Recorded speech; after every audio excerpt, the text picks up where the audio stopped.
So it's very interesting that you're saying we're the most developed country. Interesting fact, we're also the most unequal country. And not many people look at that. So the gap for us is so big, our gap of inequality. And so, regardless if the country is seen as developed, rated, because of the inequality and the huge gap between those that have and don't have is so big, we find our role is always there to narrow this gap. So it's definitely we see it as a critical gap. And for us, it is about inclusion. How do we make sure everybody's included, no one is left behind? And this is really about, we have to provide not just any access to opportunity, it really needs to be actual and tangible. Because otherwise we are literally just widening the gap. If we're not going to give people access that is actual, like real, and tangible, then we are widening.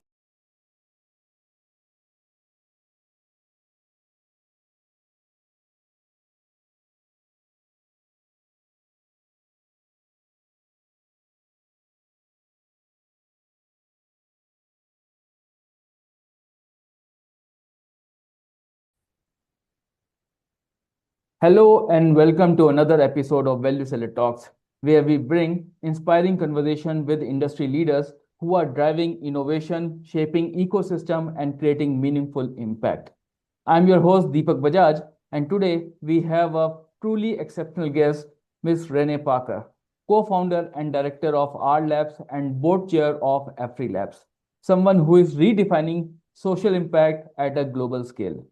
From a small community project in Cape Town in South Africa to a movement spanning 24 countries and spanning over 65 million people, Rene's journey proves that purpose led innovation can transform lives at a scale. She has consistently focused on one critical gap, which is inclusive access to opportunity, especially for women. Through initiatives like R Labs Women, Jung Fund, and R Labs and Angels, she is not just supporting entrepreneurs but building ecosystem where they can truly thrive. As board chair of Afri Labs, Africa's largest network of innovation hub, she is shaping the future of entrepreneurship across the continent, driving collaboration, investment, and inclusive growth. Recognized by the World Economic Forum and Square Foundation as a social innovator of the year, Rene's work is a powerful reminder that real change begins at the community level but doesn't have to stay there. Her mission is bold and deeply inspiring to empower people, especially across Africa, to build sustainable futures through innovation, entrepreneurship, and inclusive opportunity. So, let's dive into the inspiring conversation with Rene Parker at Value Seller Talks. Welcome, Rene. Thank you. Thank you so much.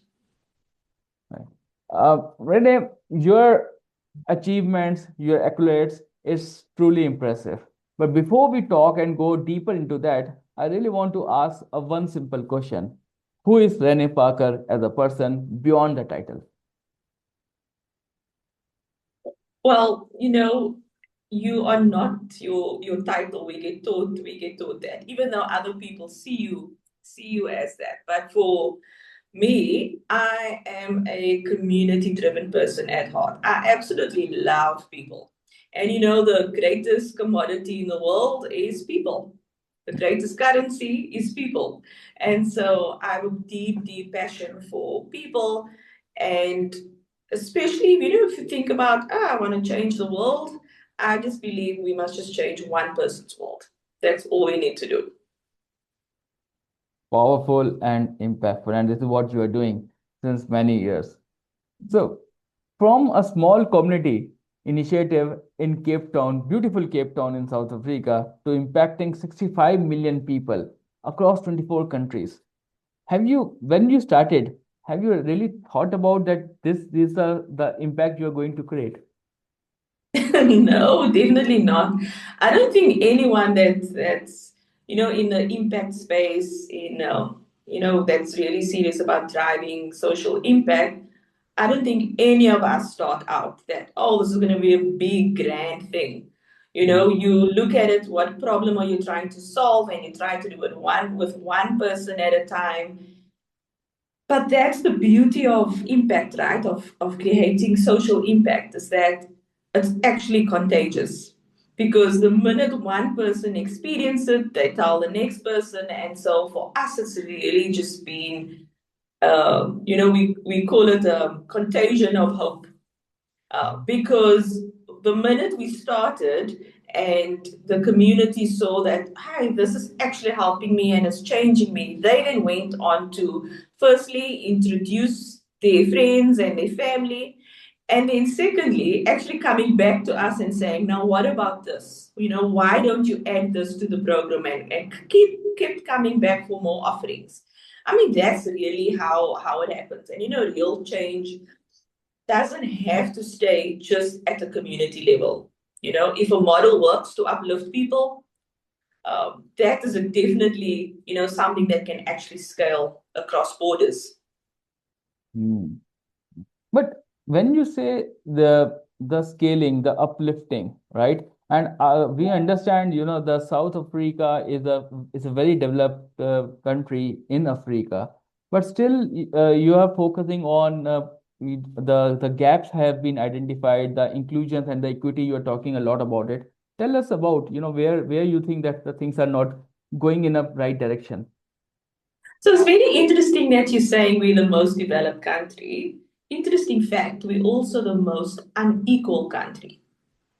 And not many people look at that. So the gap for us is so big, our gap of inequality. And so, regardless if the country is seen as developed, rated, because of the inequality and the huge gap between those that have and don't have is so big, you know, we find our role is always there to narrow this gap. So it's definitely a critical, we see it as a critical gap. And for us, it is about inclusion. You know, how do we make sure everybody's included, no one is left behind? And this is really about, you know, we have to provide not just any access to opportunity, it really needs to be actual and tangible, because otherwise we are literally just widening the gap. If we're not going to give people access that is actual, like real and tangible, then we are widening the gap. So we're quite intentional about that. And of course, you know, we don't want to be contributing to creating the very systems that is widening this gap. So we want to make sure that people are not left behind, especially women and those that are vulnerable. If you want to give some example on this gap, so are you focusing on the education, the improper wages, opportunities? Because it's a very wide term. No, of course it is. Because I mean, I definitely believe it's such a wicked problem we're facing. And so, if you think that, hey, one solution is going to solve it all, you have it wrong. And so as R Labs, you know, we're a social enterprise, but we see ourselves as an enabler. So we always trying to create an enabling environment where people can have access to opportunities. So it might be education, it might be healthcare, it might be I don't know, sports or anything. You know, we always try to see what are the opportunities, what are the gaps, and what can our role be. So as R Labs, we manage to play a different role depending on what the needs are. So sometimes, you know, we're not just focusing on the ground in our communities. We also have to work with governments. We have to influence policy. We have to be advocating. We have to work with corporates. We have to make sure that the infrastructure or the systems is making allowance for our small entrepreneurs that are starting out. And so yes, it's a broad term to talk about this gap, but that is just reality across all systems. everyone will tell you, if you are on the ground and you are hustling and you're trying to get by every day, there's a whole range of social problems that we are sitting with. And all of these need to be addressed. And so we found that if you are looking at changing, as I mentioned earlier on, one person's world, their world is not just one thing. And so we have to look at how are we narrowing in the gap, how do we make sure again that everybody's going on this journey with Mm. us. Mm. 15, 16 years back, when you started with this idea, the world was different. The resources were limited. Support was, I'm not sure how supportive the environment was, but how you manage. First of all, identification is one thing because that's your day-to-day problems, right? But how to take the solution and take the resources with a limited ecosystem, how you manage that thing? You can only do it when you have hope. Mm. So I'll elaborate a little bit. With that, at our labs, our tagline is making hope contagious. Mm. And so we found that when we have hope, whoever comes into contact with us, whether it's the community, whether it's industry leaders, it's automatically contagious. And so you have a group of people and individuals that's buying into this vision and feeling, hey, I have a part to play. And so, our initial concept or idea of what we wanted to do has evolved so much. I mean, the purpose is always the same. Our mission is always the same. It's to give access to those that don't have access. But when it comes to being I don't know, maybe I call it a role model, we've seen that has actually happened because of other individual stakeholders, partners that has come along the way. But in the beginning, no resources, at least let me say lack of resources, resources as intangible items, but we've always had the community buy-in. The community has always been with us. And so, it doesn't matter when a partner or funder or anybody decides, hey, I don't want to be part of this anymore, we still have the people. And that is who we're serving, that is who we are building with. And it's very clear when you're building with someone compared to when you're building for someone. And so we're very intentional about that. We have to build with a community. We're not building for them. We're not solving for them. If we're solving with them. And so making sure that we're always relevant, we're always accessible, that the trust is there, and we know that trust is only built when there's proximity. So it means and consistency. So it means you need to be on the ground where everyone is. Right. It's a yeah. I understand. I can visualize very well, the ecosystem which you are referring to, the limited resources, and now the 15, 16 years, ahead, the things has changed. But if I look from a community need perspective, right? So what the community need? They need money, right? So that they can improve their quality of life. That's the part. Some become entrepreneurs, some become employees, they can get the job. So how our labs is supporting them? So when we started out, right, and our entry point into any community is always with capacity building, training, providing skills. And so once somebody has a skill, like what do they do with it, right? So either they want to find employment, but we know that there are no jobs. Right. Mm. I'm saying no jobs because it's so little. You can't even say there are some jobs, right? But there's so much work to do, Mm. right? So there's always work. There's not necessarily a job, and work could be having a business, providing an income for your family. We at Arlabs we talk a lot about livelihoods and creating sustainable livelihoods, and we believe that anyone is able to create their own livelihood. They just need an environment and they need the support to help them do that. And so we run like incubation programs, business support programs where we encourage people to become entrepreneurs. We also encourage people to start their own business. We encourage people that might be doing something on the side, like, can you actually grow it?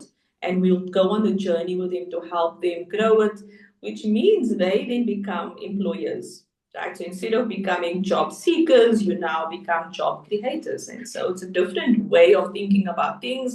We know that not everybody wants to be an entrepreneur. The reality is some people actually just wants to work for somebody that tells them, rock up at this time, do this, do that, and you get paid. That's absolutely fine, right? That's the great thing about building communities is that you have everyone. And so depending on where you see yourself, you have a place, you have a role to play.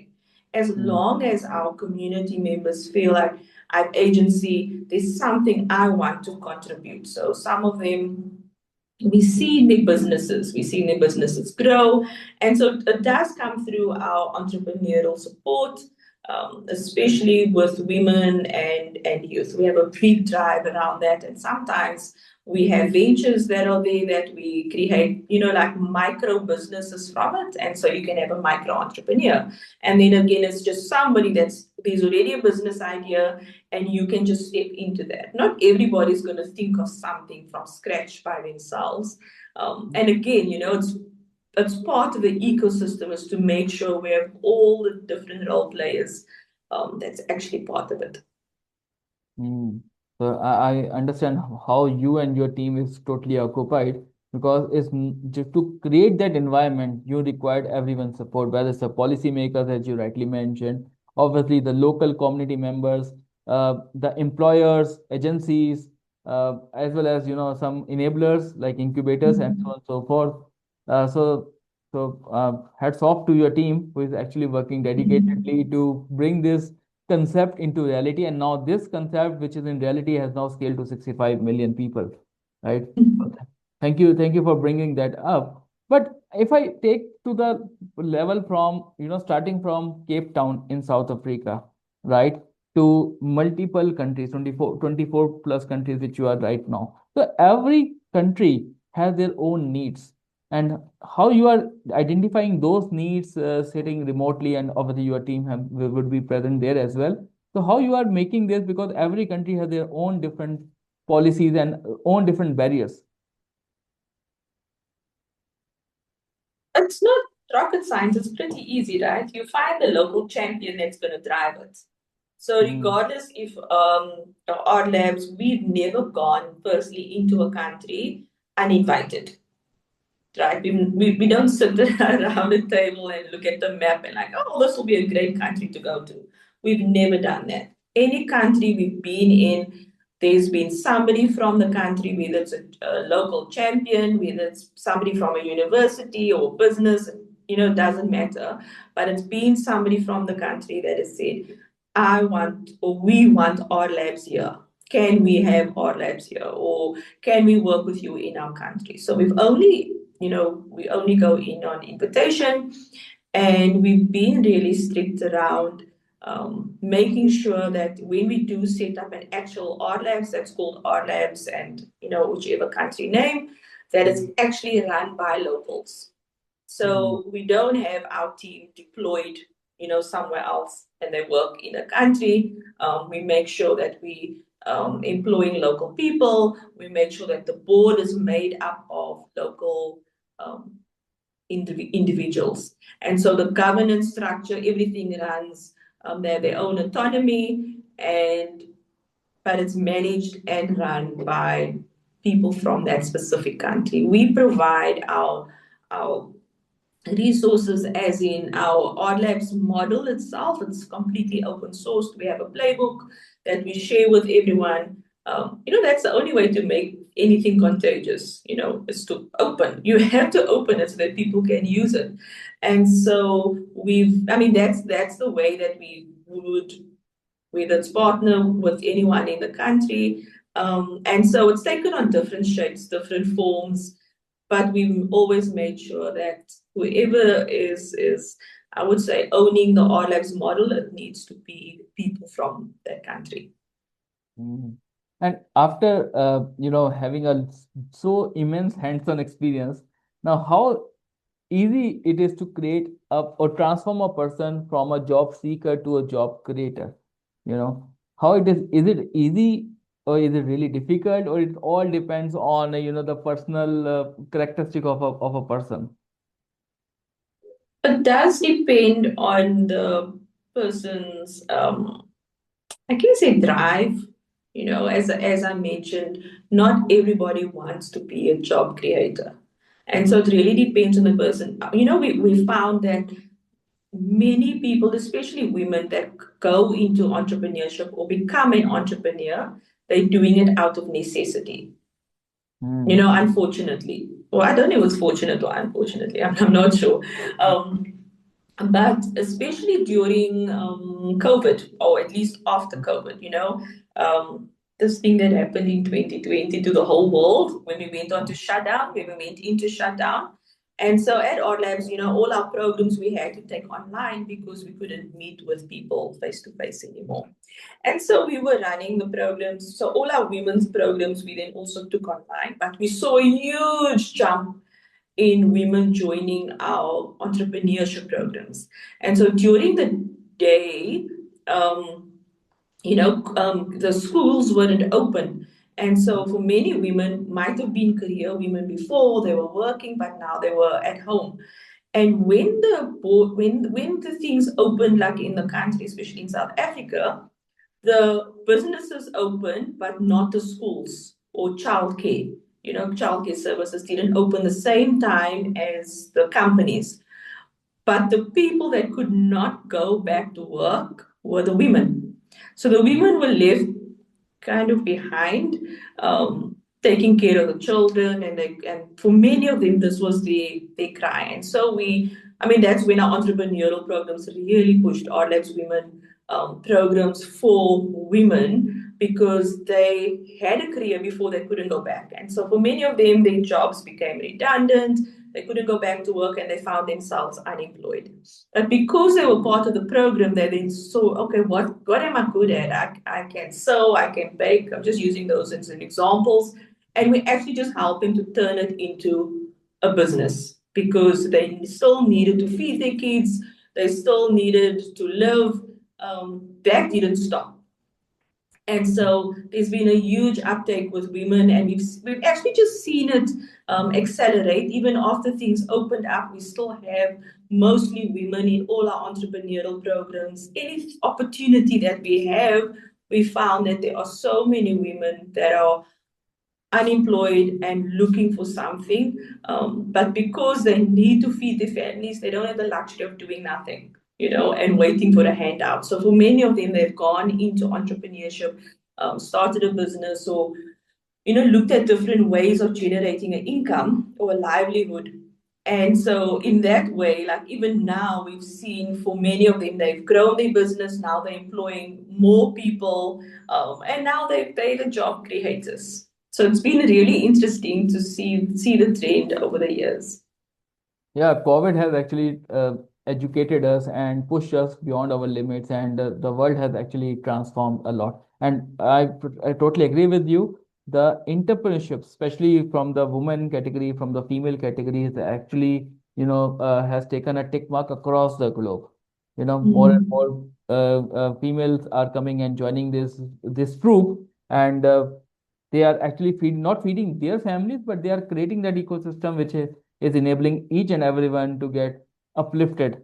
And thanks for bringing that particular part, because nowadays, with new wars going on, the people have forgot the COVID, Yeah.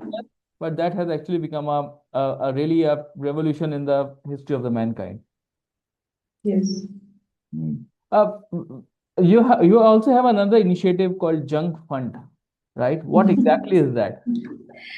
So Jung Fund speaks to that very woman that needed to start a business. Hmm. So Junk Fund is an initiative. Initially, it was just we call it in South Africa junk food. right? Like fast food. uh, And so we encourage people to give us their junk food money and put it in our fund. And this fund, we then invest in female entrepreneurs.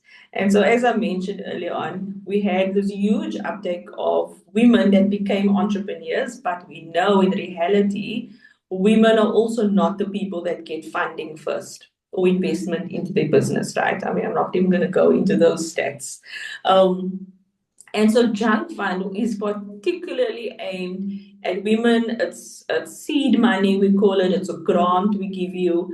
But the funds, it's a part of our crowdfunding platform, which is called Junk.Fund. And people can invest or donate, we would say donate or give us your money. We call it your junk money. So it's the money, not the money you must pay for your rent or for your insurance, not your serious money, the other money that you were going to spend on something you really don't need. You give us that money. We run a program called VIP, which is a virtual incubation program. There we take women through a 2 week sprint on your business model canvas, your value proposition, getting your business registered, designing your logo, your brand, your website, and having a pitch deck. That's all you do in 2 weeks. You then pitch whatever money we've crowdfunded. That mm, money we split between the women that were on the program. So wow. Junk Fund was birthed from this need that women needed also unrestricted capital in their businesses because and so of course the women would tell us I need a piece of machinery, I need just something specific, and then that's what the money would go to because they wouldn't necessarily be able to get a loan from a bank or to get investment. There's so many barriers for women in the that barriers for women to enter the investment ecosystem, and so Chang Fund really speaks to that. So we fund the entrepreneur. We also provide the support that they need, as in the capacity building or the skill set that they need to not only build their business but to also run the business. Mm. I remember when I started my logo designing, right? It was it Mm. looked very simple, right? Because if you click on Google, it gives you some design patterns, but it doesn't, match with your personality. When it comes to real Mhm. business, it's a very, very challenging, right? And what you mentioned right now, designing the logo, websites, doing that paper administrative things, that actually help anyone, Mhm. get their headache out and they focus on their niche. We call it, right? Their niche and Ex- solving the problem. Exactly, because we found that the women, especially those that were already entrepreneurs, already in business, and their biggest thing was always, I need to pay someone to design a logo. I need to pay someone to do my website. And we're like, there are these free tools out there, and so even just thinking about the logo, thinking about your brand, thinking about what colors should it be, we give you all that kind of insight and that training so that by the time you do it, you're like, oh wow, I could have just done this myself and not pay someone. Especially the small businesses that are starting out, it's also quite empowering. And then we encourage the women, once you learn a skill, you can't unlearn it. If you know something, you can't unknow it. And so it means if you decide, you know what, I'm not doing this business anymore, I'm doing something else, you still know how to design a logo, you still know how to build a website. And so it means you can always do it no matter what business you're going to move into. There are so many moving parts like this, as you mentioned, and giving a small hand holding, will create a Mm. huge difference. So thank you so much for bringing that thing. And I love the word junk fund, right? So don't spend on the junk food, give it to us. We will transform your life, right? Yeah. Inside out. Beautiful, beautiful. If I don't talk about Afri Labs, that the conversation will never be complete, right? So as a board chair of Afri Lab, so it's a what we understand it's a innovation hub, right? Incubators with 500 plus startups are part of this. So what is this? What is the vision, which you think can really transform Africa as a continent?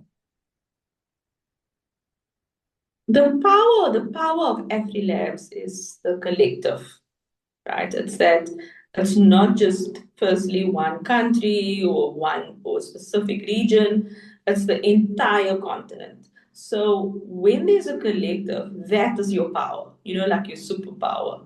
And so for the continent, AfriLabs, its intention is always to drive collaboration, inclusive growth, again, making sure no one is left behind, but also to bring investment. So it's not just to bring investment from outside in. Our continent is so wealthy.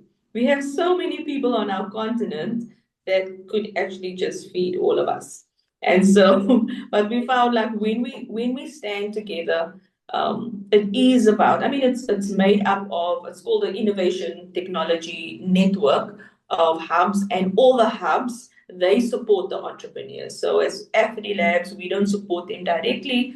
We basically facilitate the network, or we like a host, and all the hubs plug into that. But they're really the ones that do all the work with the investor, and then we would help to unlock opportunities. So whether it's investment, exposure, market access, it also allows the hubs to convene and talk to one another. So if you sitting in Ghana and you want to, you have a product or service, and you want to go to North Africa, you are able to plug into any of the AfriLabs hubs. We have a network, we run on WhatsApp groups, we have websites, we have all these ways for our hubs to actually communicate. And the main aim is that our entrepreneurs are able to connect with us. Mm. Yeah, yeah. I also got a chance, and I was fortunate enough to host Mr. Ajibola, who is the COO of Free Labs, right? And he gave I Yeah. still remember, right? He gave a very beautiful examples, right? That some traditional Nigerian medical, way of checking whether the newborn baby is, who's still not, out in the world, so they can detect some of the with the pulses they will find what is the condition of a baby inside the womb, and that's where they are making some sort of with the help of AI they're making such type of softwares, right, who can detect such type of thing, and that can be exported from Africa across the globe. So Exactly. would you like to share some new happening which is going in that particular site? Well, there's a big drive around the climate, right? And so we found like a lot of our entrepreneurs are in the green economy, the blue economy space, and really coming up with really interesting innovations around that, whether it's drone technology, as you mentioned, AI. And when nobody thinks, oh, the biggest next innovation is coming from the continent because nobody looks here. But there are so many innovations, and our role is always how do we shine a light to it? How do we talk about it? How do we get the exposure it needs? So there are so many, especially also in the medical field. Doctors again coming. One of the big problems we're facing is that we have so many doctors that are unemployed, and that's the craziest notion, right? If you think about it, one of the innovations is actually just having a group of medical doctors, training them in entrepreneurship and having them become entrepreneurs. Because they don't get trained at medical school. They get trained to be a doctor to work in a hospital or clinic. And so there's a whole group of them that are professionals, but they don't know how to run their own practice. They don't know how to charge. They don't know how to invoice. So many things. And so one of the innovations was firstly to train these doctors in that, but also turning them into micro entrepreneurs. So, for instance, giving them scanning devices that they could use and actually charge people for the scans. And so, I mean, there are really some really cool stories and things happening on the continent in different parts, some remote parts. yeah, that our entrepreneurs are coming up with. Hmm. I fully resonate with you because with the professionals who has spent their whole life, half of the life, in studying and becoming expert into that. When it comes to real world of earning the money, right? Then everyone comes into the blind uh, zone of their thought process that how to do, right? And this is what is happening with most of the Mm. employees who don't know because once they get a layoff, they don't know what to do next, To right? do. Yeah. Right. And I'm pretty much sure your team and you are getting a wealth experience, and the different countries have a different use cases, different Mm. situations that is also helping you to scale and grow, in this fast changing world. Definitely. Uh, when I talk about especially with 50 plus countries on in your community, right? Now again, as a Every Labs, you are connecting with each and every country is part of like every country. Every lab is open for every country, or it's just specific to few particular countries within the Africa continent. No, the whole continent. I think there's 53 countries that that we have member hubs. Um, and we it's broken up into regions. So on our board, on our AfriLabs board, we have North Africa, Southern Africa, West Africa, East Africa, and Central Africa board representatives, and then they take care of the region because, of course, our continent is so big and so complex. So we have regional board members that represents all the regions. So we've broken it up like that. It's again a complicated thing, but yes, uh, with your expertise, you are running through it very well and beautifully. And at the end of the day, it is helping each Yeah. and every passionate person who really wants to do something for the nation and for themselves as well. So this is Yes. something which is creating a big impact. The way we see Africa from now, from 5 to 7 years from now, I'm pretty much sure that the shape and the economics of Africa is totally different. Right? Yes, definitely. I think I mean, it's already, it's changing, it's shifting. It also helps when Africans take ownership, Mm. and we don't just wait for somebody to come and save us. And so I think the more we advocate for this, the more we push. We've seen like not just the entrepreneurs, whether it's the hubs or the ecosystem builders or players, the minute we own something and we're like, you know what, I'm responsible for something here. Let me be a good steward of it. Because that's the other thing. It's not about just getting personal gain and just growing my little empire, but it's like, how do we make sure everybody's growing, everyone is excelling? Because I do think, like, poverty to one is poverty to all. We can't exclude ourselves as long as there are people around us that are going hungry, that are dying, that are hurting. It means all of us are facing that. I don't think you can't be part of humanity and exclude yourself. And so there's still so much work for us to do, but we see it more and more.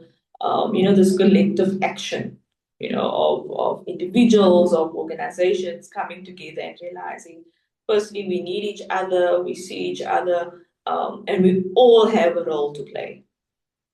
Right. Very well said. Yes, everyone is accountable, responsible, and it's our continent, our nation, so we have to develop it. That's our responsibility. That's Yes.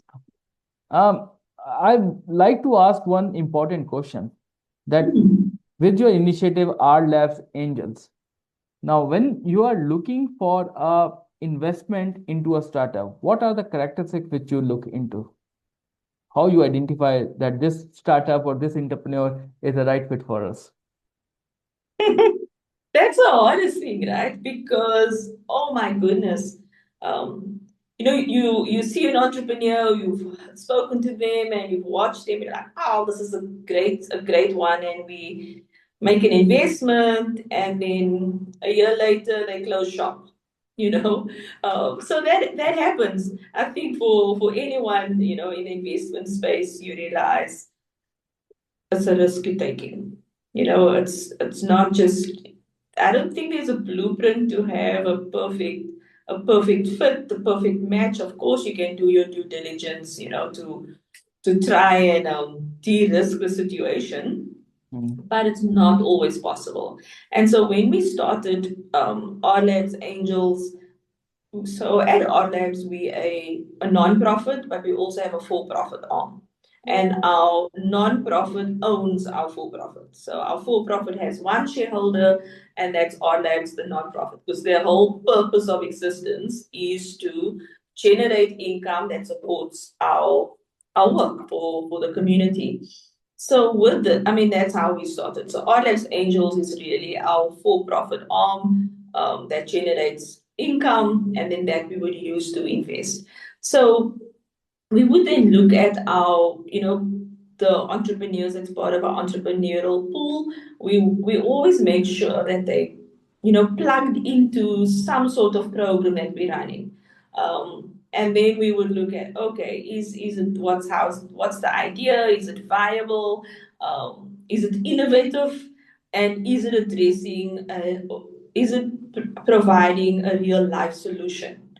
We really only, now that I think about it, we only invest in social enterprises, like a business that has impact, it's making an impact. Mm. Yeah, and so we've gone on this journey to use our funds, and so it's always been it's always been that way. And now we have a venture fund, which is called R Labs Ventures. Um, where we are able to take other people's money to invest in an entrepreneur. So before, it's always just been our funds, or the entrepreneur will be in our program, and there might be a funder or investor that sees or has been in communication with us or seen through our network that there is an entrepreneur, and then we would play the role of actually matching them up. And then in that way, our entrepreneurs would actually get investment directly from the investor. But we found that we would generally be the first investor. They always say when you're starting a business, you get money from friends, fools, or family. Mm. And in our communities, the family don't have money to invest, and the friends don't have money, and then they come to our labs. And so I think we fall in that category, and we will generally be the first investor. Mm. And thereafter, we would help them unlock further funding. So we've really played that role, with our entrepreneurs. We might do some seed capital. Sometimes the investment is not only cash, but it might be a piece of machinery or equipment that you need that we are able to buy for you that actually helps you grow your business and increase your revenue. So Mm. yeah, so I mean, Odd Labs Angels has literally been that, being the angel to our entrepreneurs. No. So now I love the concept of the first person who takes the risk and become a first investor, right? That's moral, and that risk-taking capability is not with everyone. And Mm. what the startup need or what the entrepreneurs need is something a hand holding and the right mentorship. And I'm pretty much sure the R Labs Angels is supporting them each and everything. So to our listeners, if you are already in this domain of struggling, so definitely connect with Rene Parker and her team, because you will find all the answers. That's the confidence I have. Thank you. But if I look from a excitement point of view, because the technology is getting changed, right? Every day it's getting evolved.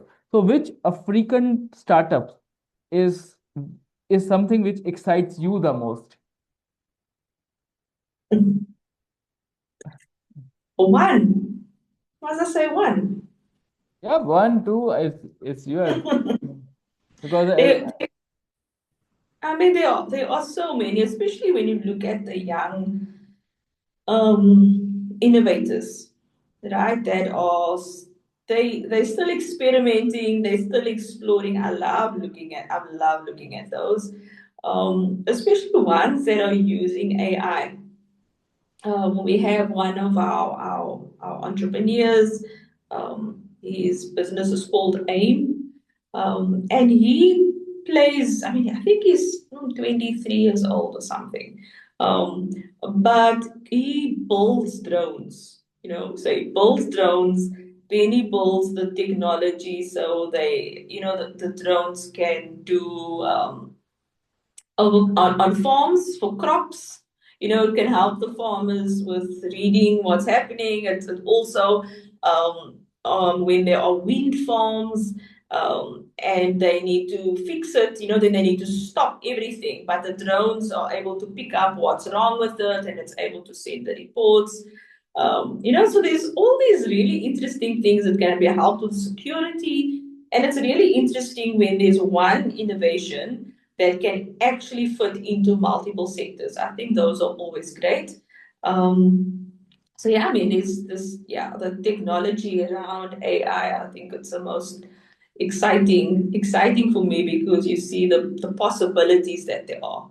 Of course, for many people, their first point is always, what's this going to do to me and my business and my job? But I mean, that's quite a narrow lens to look at it through, right? When it's just an enabler. The same like when we were first introduced to the internet, people were also scared. But Mm. now it's literally just an enabler. It enables us to build, enables us to create, and so much faster and more efficiently. Mm. But yeah, there's a one repercussions going on. A lot of job cuts are happening, and again, the people are into the really tight situation because since many years, especially the mid-level professionals who has been into the job, and now they are becoming clueless what to do. At this stage, they can't learn AI because of this age and getting a competition from the new generation, the next generation, and also the companies are not accepting. So it's a very, very challenging situation which we are in right now. So But what's your message? it's I was having a conversation with someone, and we were talking about when I use AI as an example. I know how to prompt it because I want the AI to do what I don't want to do. Like the boring stuff. Mm, So, but I have experience, so I'm able to get the results much faster than a young person using AI because they don't necessarily have the experience. And so these are like, conversations that happen, but I had to be open to, I would say, embracing it. And so mm, I do believe it's the communication or the education around AI that's going out, whether it's in companies.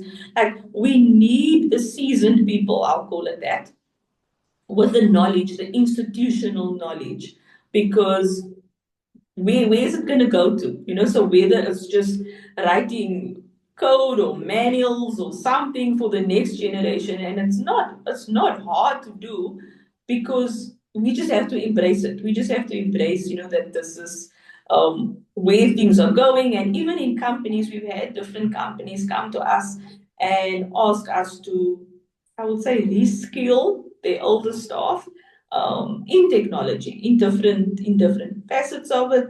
And so they're just using them in a different way. We just need to sit and think, like how do we use people that were doing something before that AI or technology is taking over now? Because if you think about it, the things that AI can replicate are really the boring stuff. It's not creating, it's not designing, it's not thinking about people, like that's where our human capacity needs to be. That's what we should be doing. But again, it's moving so fast that our systems are not structured for that. So they aren't like think rooms, I don't know, maybe that's not the right term, but for people to just to think together, to come together, collective action, where that can happen. And then we use AI to actually roll it out or to accelerate it or. but we especially need the expertise. Otherwise, we're going to have a big problem. That we're going to have all these individuals sitting with the institutional knowledge, and it's not stored anywhere, or it's not transferred to anyone else, because AI is not able to give us that. We have to feed it. The same, like, when I'm just using the prompting stuff. But you have to prompt it. So again, like for me, when I use it, I know what I wanted to do. And so when it's not doing that, I'm able to prompt it in a different way that will give me the result that I want, because I know the result. But I only know that because I used to do it before, and I knew how long it took, and I have the institutional knowledge to be able to help me. With that. So I know it seems all doom and gloom, but I think we need to get our act together and make sure, again, that no one is left behind. The world is moving, and so we have a responsibility to make sure that we're not leaving anyone behind. Mhm. I love your the concept of the knowledge which has been with the mid-level professionals or the experienced people that should be used to create the models which is going to solve that particular challenges. Obviously, the creativity, which is something, or the emotional creativity, I must say, is something which has Mhm. to be infused where these Yeah. people will, the experienced people will play an important role. The rest of the things can be the boring stuff, or the regular work can be easily coded into the with the help of the AI and machine learning. Yeah, so that hybrid model of working, staying, living together, and is something which the world is going to see. And hope, and definitely we are not into the robotic era. We are still connecting with the humans, so that personal touch is something where we bring uh, and make it scalable with the help of AI. And it gives a, believe me, it gives a lot of boost to the people who are actually in the space of this layoff, because they are actually getting handicapped that what they are going to do. So Yes. every day, I'm pretty much sure you are getting a lot of calls from people for the job. I'm also getting a lot of requests like this, and what to say when the market don't have a job. But they are, and so whether we need to create new markets, new industries, we can. You need the people with the institutional knowledge to be able to drive that. So yeah, we have to. We can't not do anything. Yeah, true. Agree, agree. But if I talk from a 5 to 10 years from now, what is you how you visualize Africa? The continent, our Africa continent. continent. Yeah, Africa continent, right? Um, I see. I mean, you already see snippets of it, right? On a micro scale, um, people coming together, people working together. Um, I mean, I definitely, my biggest hope is that we are able to cross borders without needing a visa. We're able to trade across. I mean, that's definitely one of the things. And I mean, there's many people working on this.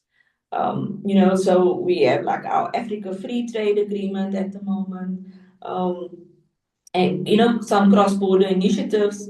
And so definitely to see Africa more united in a way where we seamlessly, we're not constricted by border patrols.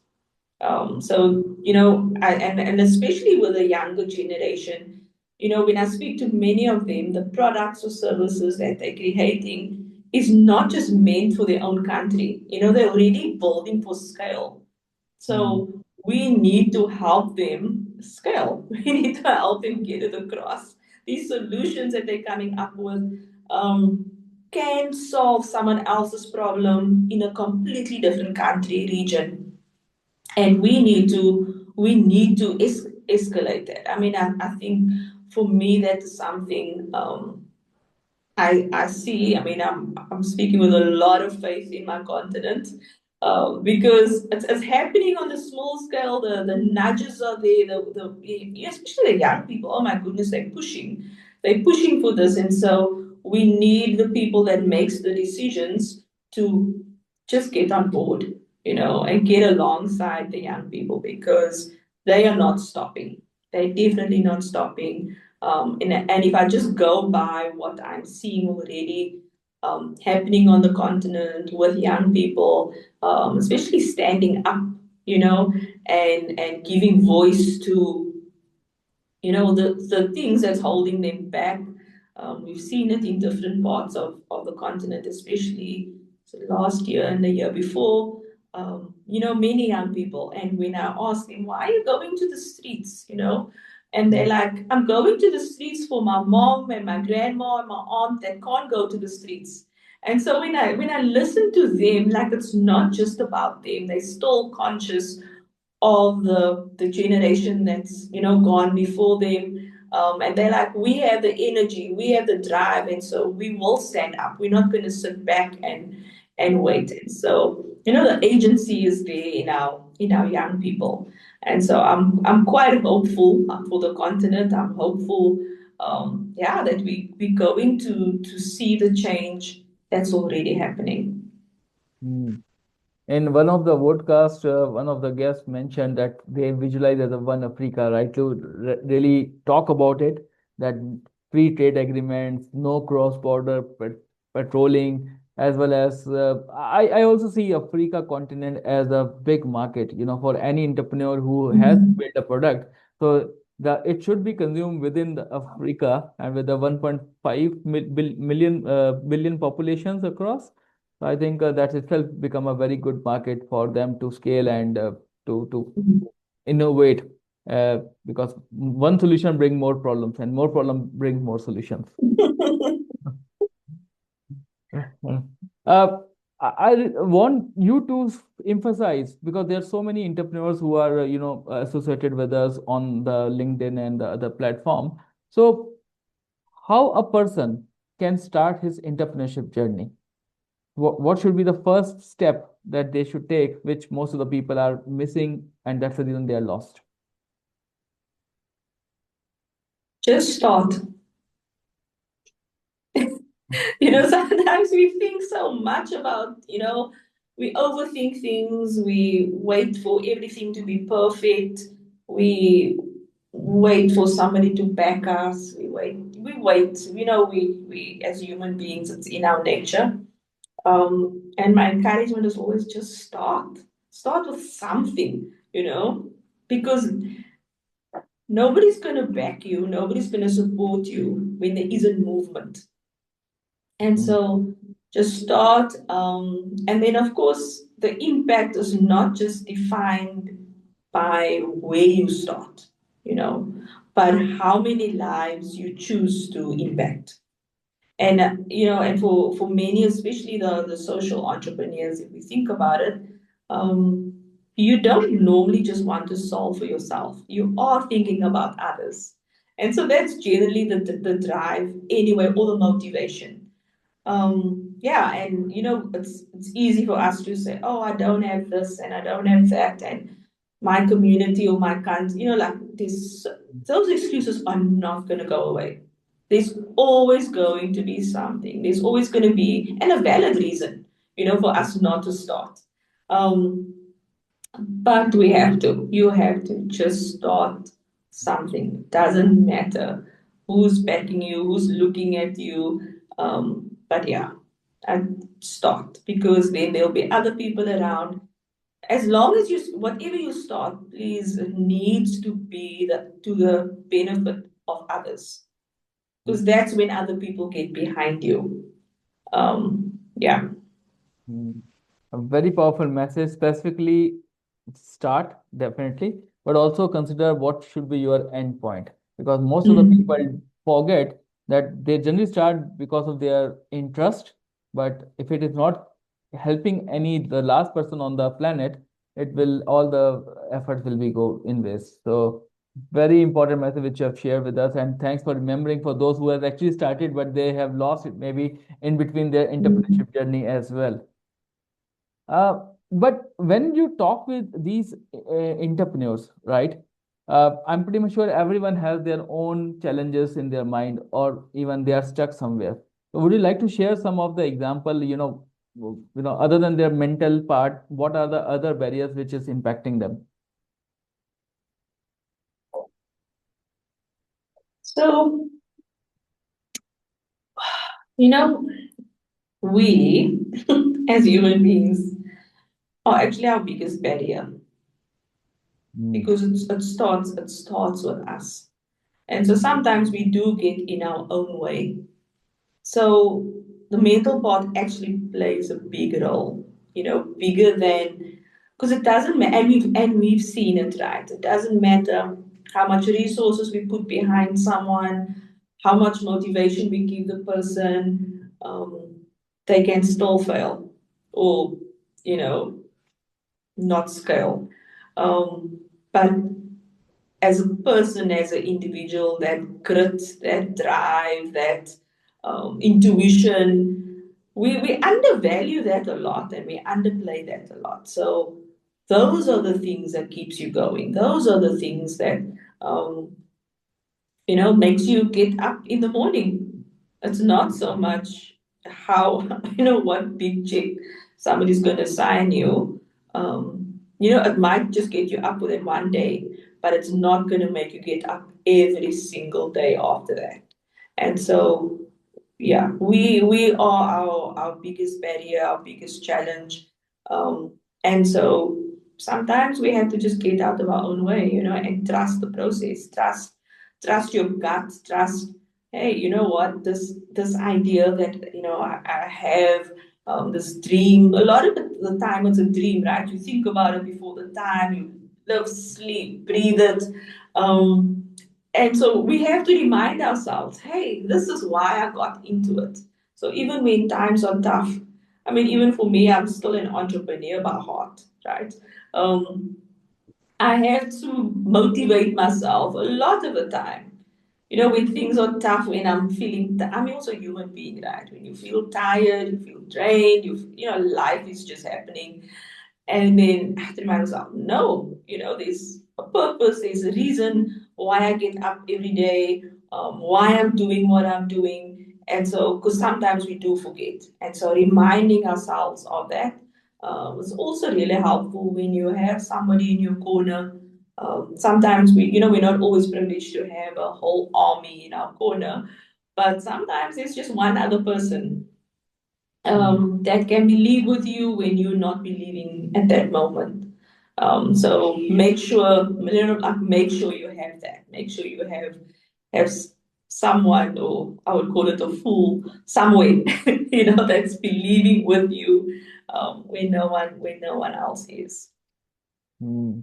Uh, the why, that is something which keeps you wake up in the morning, and that is something which motivates you when you are really low at that Mhm. moment. Yeah, Yeah. I fully resonate with you, and thanks for bringing that important part. Why? Because I think if you don't have your own self motivation, whatever the programs you go through, whatever the videos you can see, nothing will work if that passion and if that purpose will not come from you, from your inside. So Mm. I I resonate what you said right now, your guts feeling, your process, trust, dream, breathe in, as well as even you are tired.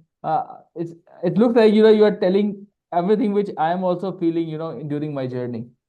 So then in the morning, when one day, 1 hour, you think, there's nothing to do, and another thing, there's so much to do, right? Yes. So And that that's the beauty of humanity, right? That AI will never have. you know true. yeah. Uh, Perfect. There's so much to ask, but again, in the interest of time, I will take a hard stop here. But I'm Thank you. pretty sure there will be a lot many other parts as well. But thank you, Rene, for your sharing the insightful, your personal experience. Definitely, there are so many things which you have seen. The world has changed. The ways you have helped the communities, the single life which you rightly mentioned. Now you have reached to the 65 million. plus community. It's a very inspirational, very motivational, and I'm pretty much sure the numbers will increase every day, every hour. But before we move and conclude our discussion, any last message which you want to share with our global audience?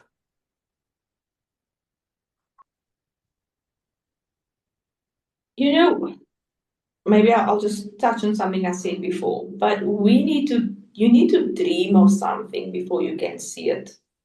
And so, I would encourage everyone, don't stop dreaming.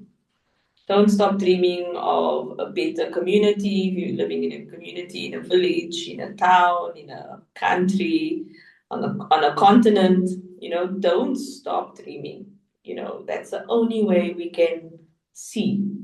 Yeah, and that would be my message. Like, yeah, we have to continue dreaming, visualizing things, because there's so many generations behind us, and we want to make sure that whatever we're doing now is stable enough for them to build on top of that. But we can only do that if we still feel like, hey, there's more, and it helps. It helps when we're busy building, when you realize what I'm building needs to be strong enough for the generation after me to build on top of that. And the message which you have given right now is if you are dreaming, it means you are alive. Yes. And if you are dreaming, then you are visualizing, and when you are visualizing, you are becoming creative because you're putting a stress on your mind. And when you put it there, when the pressure is there, the new ideas comes, which AI can't copy. Definitely. Exactly. Right, that's also, that's important, that most of the people only follow the regular their 9 to 5 jobs. And when Mhm. it comes to the at this type of situation, they are very expert in handling the projects. When it comes to their own life as a personal project, they go out blank. But thank you, Rene, for bringing all these important points. And via you, I'm able to visualize Africa, from a different countries, from a different perspective, because every country has their own challenges. But thanks for Yes. bringing this up, and thank you so much for your time. Thank you. Thank you for the invite, and thank you for the interview. It was really great chatting to you. Thank you so much. Thank you. So at one time, Africa was my second home. Let's So make it again. yeah, sure, definitely. Thanks, audience. Until next time, this is Deepak Bajaj signing off. Thank you so much for your time.